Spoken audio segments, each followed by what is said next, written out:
P.A.I.L and R.A.I.L.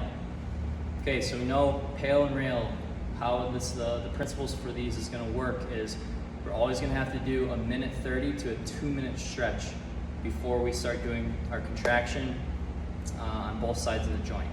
Okay, so we're just going to go into your traditional hip flexor stretch.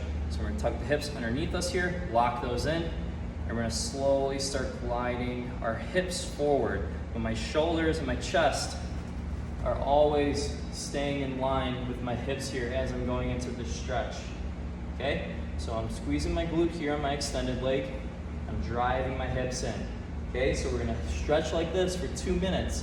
Like we normally do, we're going to slowly increase our range until we get to our absolute end range where we can't go any further. Okay, if you have any pinching or sharp pain while you do these, just stay out of that range. Okay, so you're going to want to stay out of that. You don't want to push through any sharp pains or pinches. Okay, so we're going to stretch in that position for 2 minutes. We're going to fast forward. Our P.A.I.L, I'm going to try to drag the floor into my front foot here. So I'm going to try to touch and pull my heel and my knee together. So when I do that, I'm going to feel my hamstring, my calf activate. And when I pull my knee, I'm going to feel my hip flexor activate.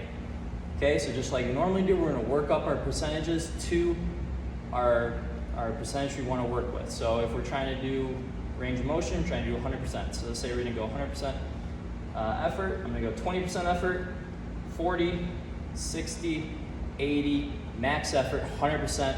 Now I'm starting my 10-second countdown from here. 10, okay, and I'm staying at my end range of my stretch, and I'm going to squeeze my glute. I'm going to try to drive myself in more like I'm trying to lift my knee off the ground, but you shouldn't be able to lift your knee off the ground. If you're able to get your knee off your ground, you're not at your end range.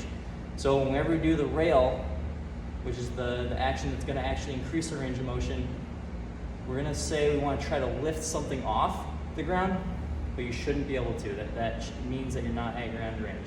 So you're railing. That one we're going 100% effort right away, 10 seconds, and we're holding, and then you're going to relax, come slowly.